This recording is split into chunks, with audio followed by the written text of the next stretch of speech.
Hello student, today's topic is the story of human evolution। यानी कि आज हम जो मनुष्य है, मनुष्य का किस तरीके से विकास हुआ है उसकी कहानी के बारे में पढ़ेंगे। The processor of modern human being, यानी कि आज का जो आधुनिक मानव है उसके पूर्वज किस तरीके से दिखाई देते थे, उसके बारे में हम आज अध्ययन करेंगे। तो जो ये पिक्चर दी गई है, इसमें हमें 4 जो हम स्कल्टन यानी कि जो खोपड़ी है वो देखते हैं, जिन्हें हमने A, B, C और D में डिवाइड किया है। तो लुक एट दिस 4 स्कल्ट।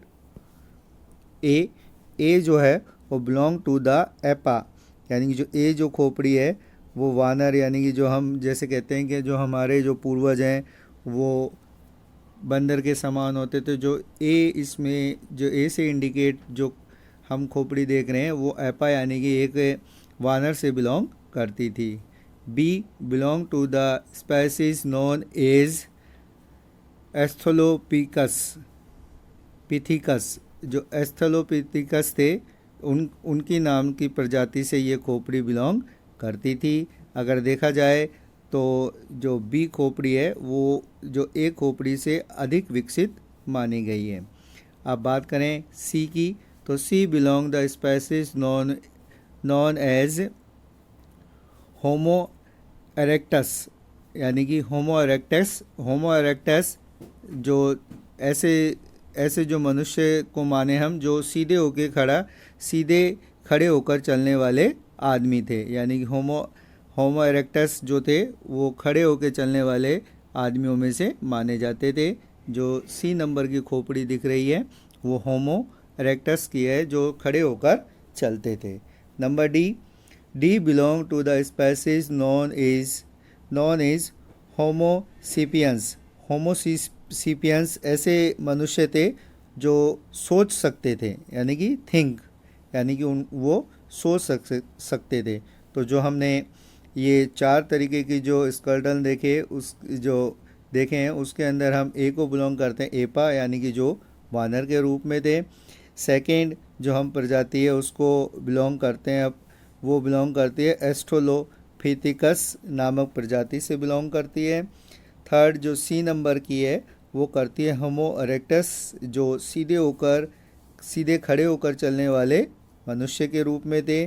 और जो खोपड़ी नंबर डी वो बिलोंग करती है होमोसिपियंस, जो सोच सकते थे, चिंताशील प्राणी के रूप में थे।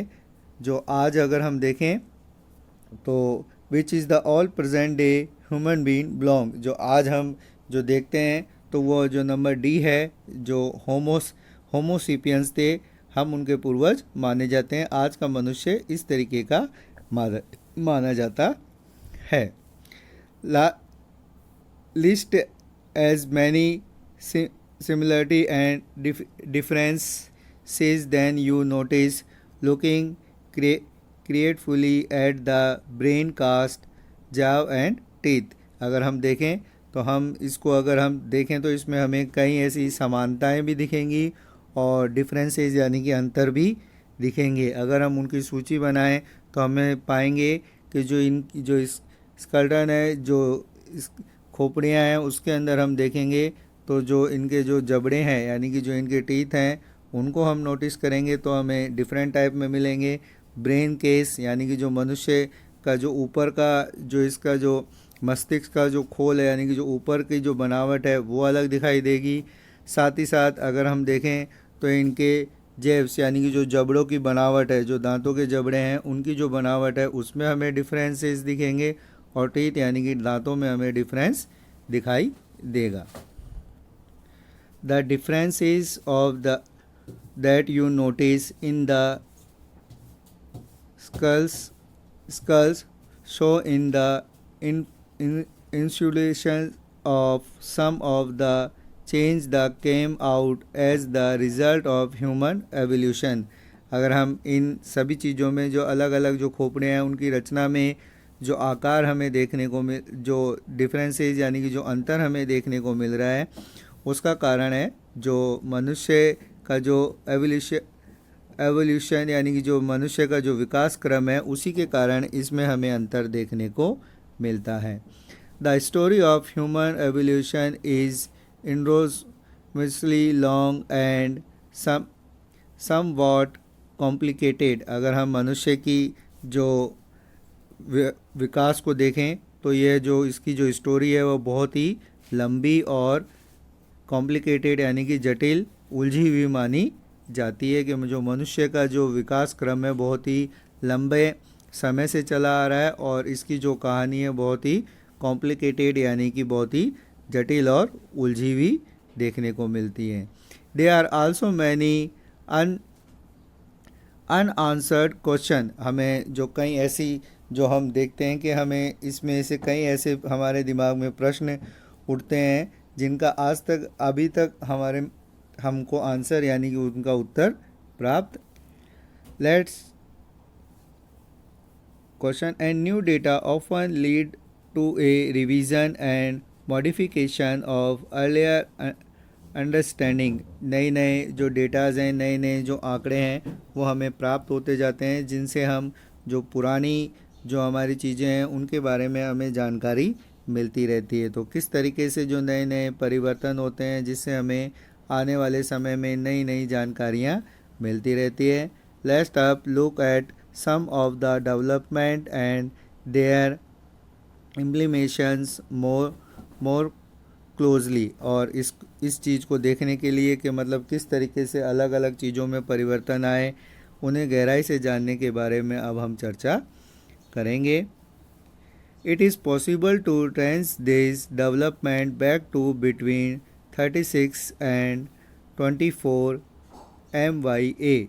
It means जो अगर हम देखें तो ये जो है जो हमें जो डेवलपमेंट की हम बात कर रहे हैं, जो विकास क्रम की बात कर रहे हैं, तो ये लगभग 36 यानी कि 36 और 24 यानी कि 24 लाख वर्ष पहले से हम इसे मानते हैं, मिलियन ईयर एगो, यानी कि 36 और 24 लाख वर्ष पुरानी हम अगर बात करें।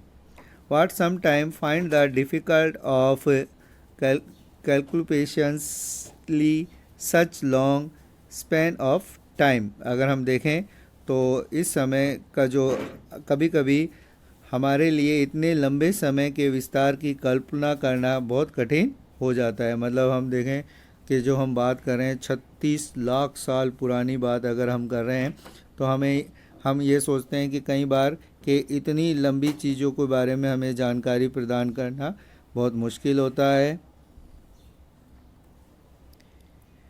If you consider a page of your book to represent 10,000 year, in itself a vast span of time, 10 pages would represent 1 lakh years and the 100 page would equal 1 million year। अगर आप अपनी जो बुक है उसके आप 10 page को 10,000 वर्षों के बराबर माने और 100 पेज को 10 लाख वर्षों के बराबर माने तो हम देखेंगे कि आगे जो हम देखेंगे कि to think of 36 million year ago you would have to imagine a book 3600 page long.